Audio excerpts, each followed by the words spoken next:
Good morning, everyone. This morning we are going to talk about a mythological subject or religious subject. The message given by Gita, the importance, I should say, is given by Gita for every human on this planet. And Gita has been nudging, encouraging, and advising you to follow these three things by hook or by crook. And a lot of people actually follow it, knowingly or unknowingly, wittingly or unwittingly, intentionally or unintentionally. Every one of us follow these three mantras, three gospels given by Gita. The name of the three gospel is Lokeshana. Lokeshana means having lots of money. According to Gita, we must make lots of money in our life. Second is Vidyashana. That is also Gita's message, Vidyashana. Like Quran says, Ikra. Gita says Vidyashana. Meaning Muslims and the Hindus must realize that it has become mandatory. It has become compulsory for Muslims and the Hindus who believe in Quran and Gita to get knowledge. Vidyashana means erudition, Vidya. Gita nudges you, Gita is emphasizing you, compels you, coerces you, cajoles you, that you must get Vidya. Without Vidya, you are not human. Third is Putreshana. You must have a son, not daughter. If you have a daughter, fine, but not only daughters or only a daughter. But you must have at least one son to carry your name forward in this world. So these are the three very significant, very vital and pivotal, very paramount three messages, three gospels nudged by Gita, nudged by Bhagavad Gita. So we are going to elaborate one at a time. First one is Lokeshana. Lokeshana means wealth. According to Gita, you must accumulate wealth. Every religion has said that accumulate your wealth, but not the way Malia did, or not the way the Modi did, or not the way the Choksi did, or Mehta and Parekh did, but right way, honest way, ethical way. That is only the way you can actually accumulate the wealth, and you are going to become wealthy, and the society is going to respect you, honor you. Otherwise, society is going to spit on you like we spit on Malia or Choksi or Nirav Modi and all those kinds of goons and thugs. No. You need to accumulate the wealth in order to win prestige in the society. Raise your son, raise your children, and spend your lucre, spend the wealth on your health, education, building temples and hospitals, schools, doing all kinds of better things for the society, so the society can remember you after your passing away from this world to posthumous world. Wealth should be used, not abused. Wealth should be invested, not wasted. Wealth should be earned, not made. Earned. Wealth is something, it has two qualities, pure quality or impure quality. Now, if your wealth has a purity, your wealth is going to be used in a better things, like building temples and building mosques and building schools and hospitals and all sorts of things.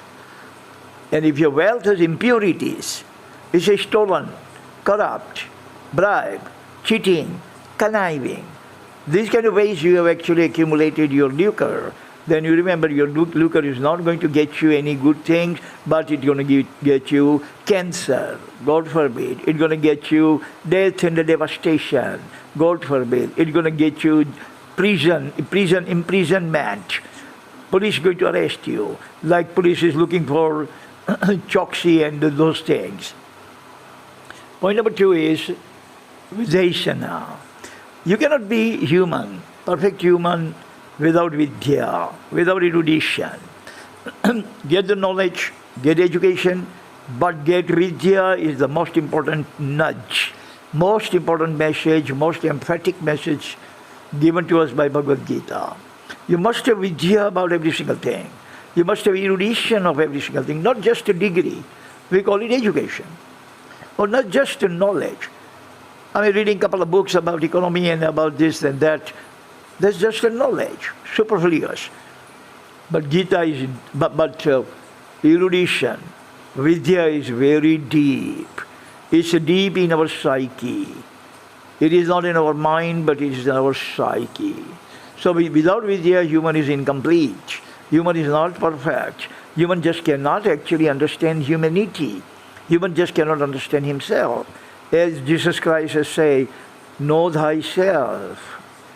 Know thyself. We cannot know ourselves if we don't have Vidya. We cannot know the God if we don't have Vidya. We cannot understand Gita or Quran or Bible or Injil or any other scriptures, Ramayana or Mahabharata, if we don't have Vidya to propel us in our life, in our present life as well as personal life. We need to propel, and the propelling power comes from the erudition, from Vidya. Third one is Putreshana. Putreshana. The son is going to carry your name in this world. After father passes away, heavenly abode, then the son is going to carry his name and his existence in his germ seed. Children will be born by the son, will have grandpa's name, and their children will carry great-grandpa's name, grandpa's name, and it will go on and on and on until infinity, until eternity, and you will be alive. You will be immortal, not physically, but spiritually, but psychologically, but in the genes of your great-great-great-great-grandchildren. It may be 500 years or 1,000 years. Whatever our surname is, it goes 500 years back. That means we have been carrying the name of our great-great-great-grandfather, first person who gave birth to our great-great-great-great-grandfather, and then he gave birth to next generation, then the next generation, then the next generation, and finally we are born. So we are actually carrying the gene of that first grandfather. If you take your DNA, you are going to find your DNA and your great-great-great-grandfather 500 years ago.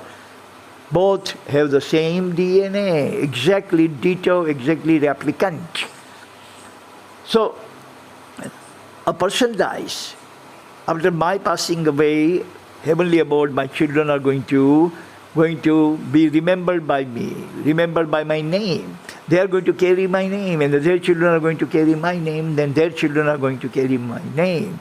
But children must be a Y gender, means Putreshana, not Putrishana, Putreshana.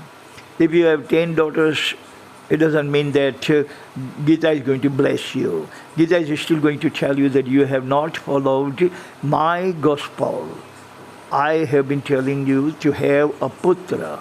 And for putra, every religion allows you, every religion nudges you, every religion emphasizes it, and every religion encourages you to marry second time so that you can have son. Do something, do some medical treatment, do some gynecological therapy to have son. Children, not children, but son is the message, son is the gospel of Gita. So these are the most important three things every human life on this planet must cultivate. Without these three things, life is not complete. That is Lokeshana, Vidyeshana, and Putreshana. Thank you very much for listening. Talk to you again next time. Until then, God bless everyone on this planet. Amen.